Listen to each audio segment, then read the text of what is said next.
ezúttal is minden csendes, csak egy, nem is tudom, szürke akármi húzott itt el.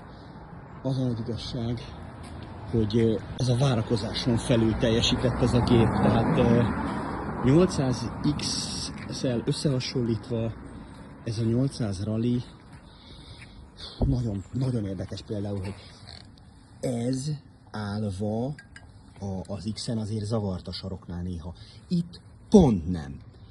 Pont úgy van eltalálva, hogy nagyon kényelmes állva is. Olyan, ahogy a nagykönyvben meg van írva. Ülve is kényelmesebb, közúton is jobb, és terepen valami elképesztő. Ezekkel a gumikkal egy-kettőt raktam hátra, egy bárt előre. Én szerintem még a bólintása is fékezésnél kisebb.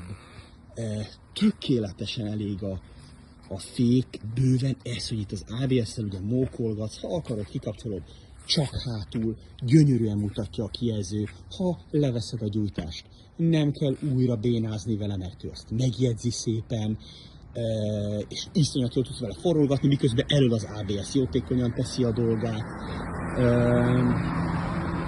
Teljesen oda vagyok érte. Talán egyszer egy ilyen kis, nagyon szűk csiki-csukiba mentem, ahol tényleg kis szöcskékkel szoktak szaladgálni, és ott így bénán, így szinte egy helybe eldőltem, és semmi, tehát ez bőven ugyanúgy állja a sarok, hol lehet emelni, teljesen élhető az egész. Nyilván 130-nál már azért a szélvédelem az véleményes.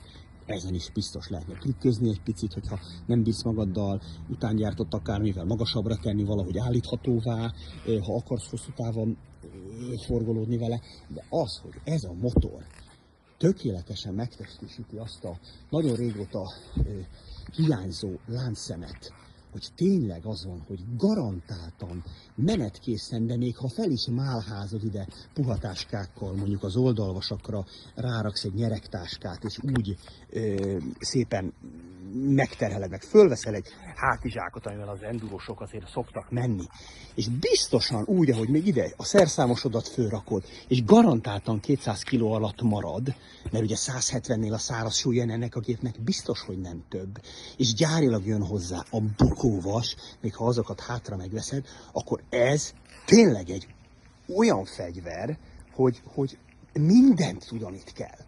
Mindent tud, amit kell. Bejárhatod a félvilágot, terepezhetsz. Nagyon-nagyon nagy flash, nagyon jó érzés, hogy ez létezik, és hogy elérhető, és köszönjük szépen a lehetőséget a viszontlátásra, viszont hallásra.